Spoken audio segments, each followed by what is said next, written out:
Mumbai Agra highway पर स्थित लालिंग और चांदवड़ टोल प्लाजा पर पिछले 15 वर्षों से एम्बुलेंस सेवा, road maintenance, patrolling, fire fighting और क्रेन सेवा जैसे विभिन्न विभागों में कार्यरत करीब 150 कर्मचारी अब सड़क पर उतर आए हैं।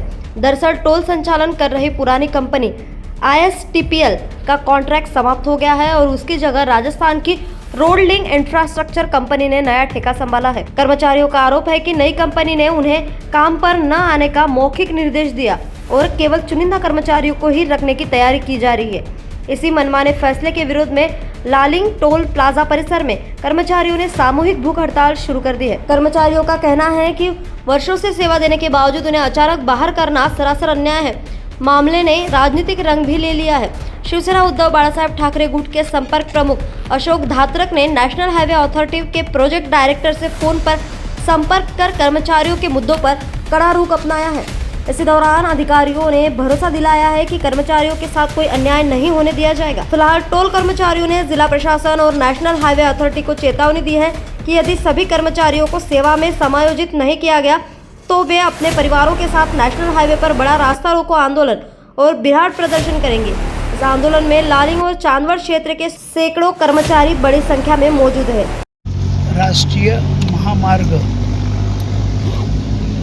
प्राधिकरण भारत सरकार, इस प्राधिकरण के अंतर्गत ये यातायात की सुविधा हर राज्य में देश भर दी जाती है और यहाँ पर स्थानिक लोगों को नज़रअंदाज करके यहाँ पे बाहर के लोगों को, महाराष्ट्र के बाहर के दूसरे राज्य से लोग लाएंगे।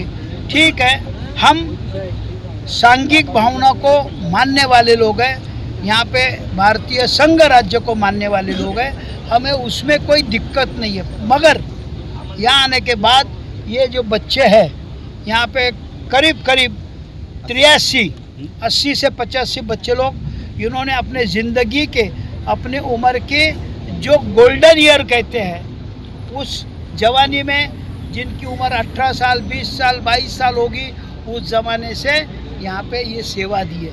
आज ये दुर्दैव के कारण ये आज 40, 45, 50 के आसपास पहुँचे हैं। तो इनको कौन सरकारी रोज़गार दे सकता है? कोई नहीं दे सकता। तो जो है वो रोज़गार उनका कायम रहना चाहिए। अब प्रश्न ये है कि आने वाले ठेकेदार, ऐसे मालूम पड़ता है हमें, अभी तक हम उसकी पुष्टि नहीं कर सके हैं, मालूम पड़ता है कि उसने 50% कम में, बिलों में ये टेंडर लिया है। हम तो कहते हैं उसके पास अगर बहुत पैसा हो तो देश के भविष्य के लिए, देश के हित के लिए उसने ज़ीरो में लेके अपना पैसा ये देश के लोगों के लिए देना चाहिए और इनके रोज़गार को रखना चाहिए। उतने ही जिम्मेदार वो अधिकारी है जिन्होंने ये टेंडर को निकाला है। क्या उनको पता नहीं? जब 50% बिलो आपका टेंडर जाता है तो उस टेंडर में क्या क्या जिम्मेदारी, क्या क्या अधिकार, क्या क्या कर्तव्य है और उसके लिए लगने वाला जो इंफ्रास्ट्रक्चर है वो कितना है, क्या है, ये देख करके जो होना चाहिए था वो हुआ नहीं है। इसके लिए हम इन कर्मचारियों के साथ, ये देखिए, ये महाराष्ट्र के बेरोजगार तरुण हैं, ये स्थानिक लोग हैं, भूमिपुत्र है, इन्होंने अपनी ज़मीन दी, इन्होंने अपना जीवन का त्याग किया और यहाँ पे दिया है। तो इनके साथ कुछ भी, कोई भी परिस्थिति में नाइंसाफ़ी हम होने नहीं देंगे। उसके लिए जो भी करना पड़ेगा, शिवसेना उद्धव बाळासाहेब ठाकरे पक्ष के हम सभी शिलेदार, उसके लिए हम लड़ेंगे। क्या आपकी मांगे? मेरा नाम अमर कैलाश शर्मा, मैं राष्ट्रीय महामार्ग डुए टोल प्लाजा पे मैनेजर, रूट पेट्रोलिंग मैनेजर का काम कर रहा हूँ। गए 15 साल से मैं काम करता हूँ। जो 15 साल से ISTPL कंपनी थी, इस कंपनी का कॉन्ट्रैक्ट खलास हो गया है।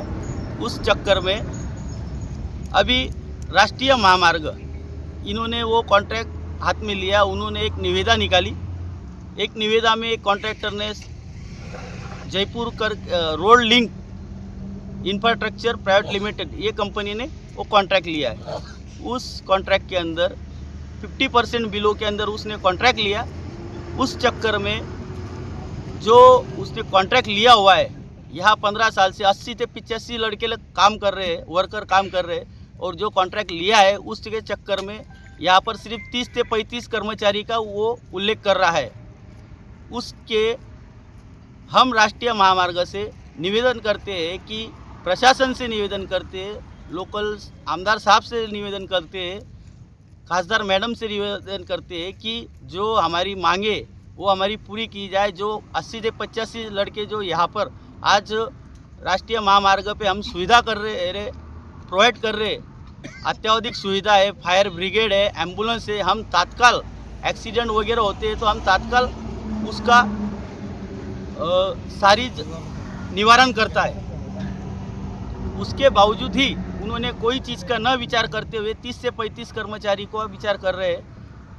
15 साल से 80 कर्मचारी 85 कर्मचारी ही कम गिर रहे, और वो 30-35 कर्मचारी में कैसे वर्क करेगा, ये हमें राष्ट्रीय महामार्ग ने और प्रशासन ने ये बताना। हमारी एक ही कहना है कि जो 15 साल से जो बंदे काम कर रहे हैं, सब लड़के काम कर रहे हैं, उस लड़कों को कंटिन्यू किया जाए और उनकी जो पगार है, वो जो सैलरी है वो भी कंटिन्यू करी जाए। जो कायदा से जो बना हुआ है, किमान वेतन से जो बना हुआ है, वो पूरी सैलरी दी जाए। यही हमसे प्रशासन से विनंती है।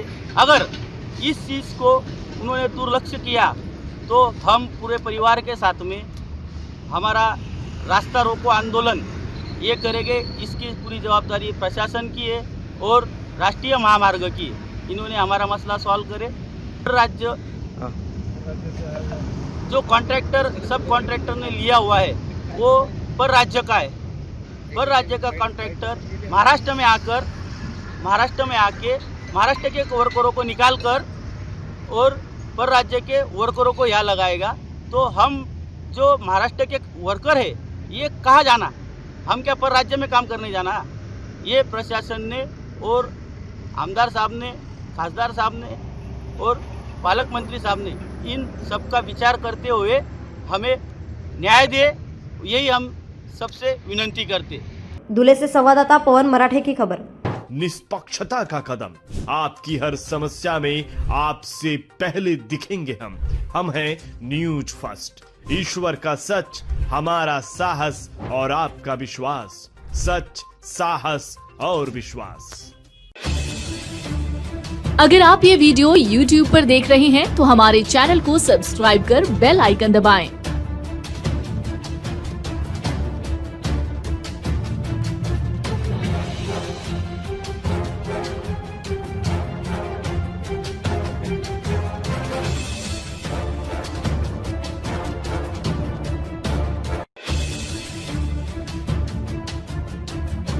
और Facebook पर देख रहे हैं तो हमारे पेज को लाइक करें।